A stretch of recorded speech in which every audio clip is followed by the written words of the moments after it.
100-ാം വിക്ഷേപണത്തിന്റെ ചരിത്ര നേട്ടത്തിലാണ് ഇപ്പോൾ ISRO ഒപ്പം തന്നെ സതീഷ് ധവാൻ സ്പേസ് സെന്റർ ഉള്ളത്. ഗതി നിർണയ ഉപഗ്രഹമായ NVS-2 വഹിച്ചുകൊണ്ടാണ് GSLV-യുടെ ചിറകിലേറി NVS-2 വിണ്ണിലേക്ക് ഉയരുന്ന ദൃശ്യങ്ങളാണ് ഇപ്പോൾ കണ്ടത്. 20 മിനിറ്റിനകം തന്നെ ഇത് ഉപഗ്രഹം ഭ്രമണപഥത്തിൽ എത്തുമെന്നുള്ളതാണ്. ഇനി അതിനായുള്ള കാത്തിരിപ്പാണ്. സ്ഥാനനിർണയം, ഗതി നിർണയം, സമയം എന്നിവ കൃത്യതയോടെ ലഭ്യമാക്കാൻ GPS-ന് പകരം ISRO വികസിപ്പിച്ച 7 ഉപഗ്രഹങ്ങളുടെ ശ്രേണി സംവിധാനമാണ് നാവിഗേഷൻ വിത്ത് ഇന്ത്യൻ കോൺസ്റ്റലേഷൻ.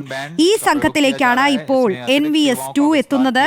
ഈ പറയുമ്പോൾ സതീഷ് ധവാൻ സ്പേസ് സെന്റർ എന്ന് പറയുന്ന ഒരു സ്ഥാപനം, ഒരു വിക്ഷേപണ കേന്ദ്രം അതിന്റെ ചരിത്ര നേട്ടത്തിലെത്തിയിരിക്കുകയാണ്. സെഞ്ചുറി അടിച്ചിരിക്കുന്ന ഈ നിമിഷം ചരിത്രത്തിൽ തന്നെ കുറിക്കപ്പെടുന്നതാണ്.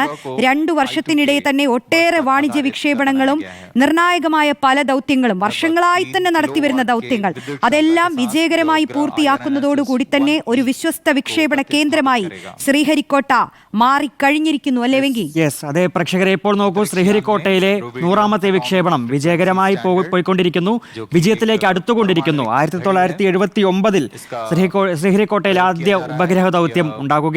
അന്ന് ഡോക്ടർ APJ അബ്ദുൽ കലാം ആയിരുന്നു ഈ മിഷന്റെ ഡയറക്ടർ. മാത്രമല്ല അന്ന് പക്ഷേ ആ മിഷൻ പരാജയപ്പെട്ടു. പക്ഷേ പിന്നീട് അങ്ങോട്ട് ഈ ശ്രീഹരിക്കോട്ടയിൽ നിന്നുള്ള ഒരുപാട് വിക്ഷേപണങ്ങൾ രാജ്യത്തിന്റെ ചരിത്രത്തിന്റെ ഭാഗമായി, നമുക്ക് അഭിമാനത്തിന്റെ ഭാഗമായി, എങ്ങനെ ചരിത്രത്തിന്റെ ഭാഗമായി നമുക്ക് കൂടുതലായി അറിയണം. വിനീത വേണു കൂടി ചേരുന്നുണ്ട്. വിനീത, നമ്മൾ ഈ പറഞ്ഞുകൊണ്ടിരിക്കുന്നത് തന്നെയാണ്, ചരിത്ര നേട്ടമാണ്, അഭിമാന നിമിഷമാണ് അല്ലെ? ശ്രീഹരിക്കോട്ടയ്ക്ക് ഇതിലുള്ള ഒരു പങ്ക്, അതിനെക്കുറിച്ചാണ് നമ്മൾ കൂടുതൽ പറയേണ്ടത് അല്ലേ വിനീത? തീർച്ചയായും നദീർ സൂചിപ്പിച്ചതുപോലെ തന്നെ ഇന്ത്യയുടെ ശുക്രൻ ഉദിച്ചത്, അല്ലെങ്കിൽ ബഹിരാകാശ രംഗത്ത് ഇന്ത്യയുടെ ശുക്രൻ ഉദിച്ചത് ശ്രീഹരിക്കോട്ടയിൽ നിന്ന് വിക്ഷേപണം തുടങ്ങിയ ശേഷമാണ്. നമുക്കറിയാം, ആന്ധ്രാപ്രദേശിന്റെ കിഴക്കൻ തീരത്ത് തിരുപ്പതി ആ ഭാഗത്തായി ബംഗാൾ ഉൾക്കടലിലേക്ക് തള്ളി നിൽക്കുന്ന ഒരു കൊച്ചു പ്രദേശം, അതിന്റെ ഭൂപ്രകൃതി തന്നെയാണ് ഇന്ത്യയുടെ വിക്ഷേപണ കേന്ദ്രമാക്കി ശ്രീഹരിക്കോട്ടയെ മാറ്റിയത്. ലോകം ശ്രദ്ധിക്കുന്ന ബഹിരാകാശ രംഗത്ത് ഇത്രയധികം നേട്ടങ്ങൾ സ്വന്തമാക്കുന്ന ഒരു മേഖലയായി മാറ്റിയത്. നമുക്കറിയാം, തുമ്പയിലായിരുന്നു നമ്മൾ ആദ്യം ബഹിരാകാശ ഗവേഷണങ്ങൾക്ക് അല്ലെങ്കിൽ വിക്ഷേപണങ്ങൾക്കൊക്കെ സാക്ഷ്യം വഹിച്ചിരുന്നത്. പിന്നീട് അതിലെ തുമ്പയിലെ ഇക്വറ്റോറിയൽ റോക്കറ്റ് ലോഞ്ചിങ് സ്റ്റേഷനിലെ പരിമിതികൾ, അതായത് ശക്തിയേറിയ റോക്കറ്റുകൾ വിക്ഷേപിക്കാനുള്ള പരിമിതിയാണ് പുതിയൊരു സ്ഥലം കണ്ടെത്തുന്നതിന് വേണ്ടിയുള്ള തിരച്ചിലേക്ക് എത്തിയതും അങ്ങനെ ശ്രീഹരിക്കോട്ടയിലേക്ക് ശ്രദ്ധ കേന്ദ്രീകരിക്കുന്നതും. സത്യത്തിൽ വിക്രം സാരാഭായി, APJ അബ്ദുൽ കലാം തുടങ്ങിയ മഹാരഥന്മാരുടെ ഒരു ദീർഘവീക്ഷണം തന്നെയാണ് ഇതിലേക്ക് നയിക്കുകയും ചെയ്തത്.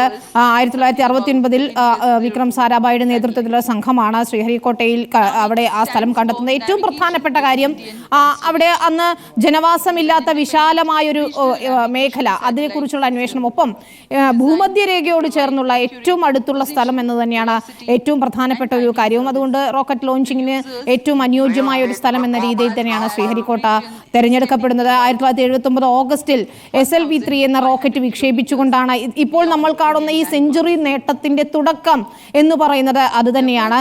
സത്യത്തിൽ ഞാൻ പറഞ്ഞതുപോലെ ശ്രീഹരിക്കോട്ടയുടെയും ഇസ്രോയുടെയും ഇന്ത്യയുടെയും ബഹിരാകാശ രംഗത്തെയും ഒക്കെ ഒരു ശുക്രൻ ഉദിച്ചു എന്ന് നമുക്ക് പറയണം. PSLV എന്ന ചുരുക്കപ്പേരിൽ അറിയപ്പെടുന്ന പോളാർ സാറ്റലൈറ്റ് ലോഞ്ച് വെഹിക്കിളിലൂടെ അന്ന് ആ റോക്കറ്റിലൂടെ വിക്ഷേപണം തുടങ്ങിയതാണ്. ഇന്നിപ്പോൾ അഭിമാനകരമായ നേട്ടങ്ങൾ, ഒരു പിടി നേട്ടങ്ങൾ ISROയ്ക്ക് സ്വന്തമായിട്ടുണ്ട്.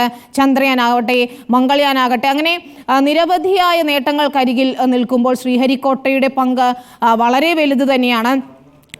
ഇനി നമ്മൾ സൂചിപ്പിച്ചതുപോലെ നദീറ പറഞ്ഞതുപോലെ തന്നെ 3ാമതൊരു വിക്ഷേപണ തറ അത് ഉടൻ തന്നെ തുടങ്ങുകയാണ്. അതിൻ്റെ നിർമ്മാണ പ്രവൃത്തികൾ 13,000 കോടിയൊക്കെയാണ് അതിൻ്റെ നിലവിൽ ബജറ്റ് ഇട്ടിരിക്കുന്നത്. അടുത്ത കേന്ദ്ര ബജറ്റ് നമ്മൾ കാത്തിരിക്കുന്ന സമയത്ത് ഈ വിക്ഷേപണ തറയ്ക്കുള്ള ഏറ്റവും ബഹിരാകാശ രംഗത്ത് എത്രത്തോളം പണം ഇന്ത്യ നീക്കി വെക്കുന്നു എന്നതുൾപ്പെടെയുള്ള കാര്യങ്ങൾ അറിയണം. കാരണം കൊമേഴ്ഷ്യലായി പോലും ഇന്ത്യക്ക് നേട്ടങ്ങൾ ഉണ്ടാക്കാൻ കഴിയുന്ന രീതിയിലേക്ക് മാറിയിരിക്കുന്നു എന്നുള്ളതാണ്. മറ്റ് രാജ്യങ്ങളുടെ ഉപഗ്രഹങ്ങൾ വിക്ഷേപിക്കുന്നതിന് ഇന്ത്യ പൂർണ്ണമായും സജ്ജമായിരിക്കുന്നു. അതുകൊണ്ട് തന്നെ ബഹിരാകാശ രംഗത്ത് മറ്റൊരു അതിൻ്റെ വിപണി കണ്ടെത്തുന്നതിൽ കൂടി ഇന്ത്യക്ക് ഏറെ സഹായകരമാകുന്നു എന്നതുകൂടിയാണ്. അതുകൊണ്ട് ബജറ്റിൽ എത്രത്തോളം തുക ബഹിരാകാശ രംഗത്തിനായി മാറ്റിവെക്കുന്നതെന്നും ഏറെ പ്രധാനമാണ്. ഇത്ര അനുയോജ്യമായ, അതായത് ശ്രീലങ്കയുടെ അതിർത്തിക്ക് മുകളിൽ പറക്കുന്നത് ഒഴിവാക്കി ആ ഒരു റാ പോലെ സഞ്ചരിക്കണം എന്നതൊഴിച്ചാൽ മറ്റൊരു പ്രശ്നവും ശ്രീഹരിക്കോട്ടയില്ല. പക്ഷേ എങ്കിൽ കൂടിയും നമ്മൾ അടുത്ത ഘട്ടത്തിലേക്ക് പോകുന്നു എന്നതുകൊണ്ട് തന്നെ പുതിയൊരു വിക്ഷേപണ തറയ്ക്ക് വേണ്ടിയുള്ള ഒരുക്കങ്ങൾ, അതായത് കുലശേഖര പട്ടണത്ത് തൂത്തുക്കുടിക്ക് സമീപമുള്ള കുലശേഖര പട്ടണത്താണ് മൂന്നാമതൊരു വിക്ഷേപണ കേന്ദ്രം ഒരുങ്ങുന്നത്. അതും വിക്ഷേപണങ്ങൾക്കൊക്കെ, റോക്കറ്റ് വിക്ഷേപണങ്ങൾക്ക് ഏറ്റവും അനുയോജ്യമായ ഒരു സ്ഥലം തന്നെയാണത്.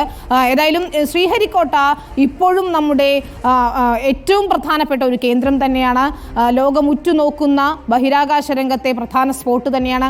അവിടെയാണ് ഇപ്പോൾ 100ാം വിക്ഷേപണം നടത്തി സെഞ്ചുറി നേട്ടം സ്വന്തമാക്കിയിരിക്കുന്നതും വലിയ പ്രത്യേകത തന്നെയാണ്. റോഷ്നി.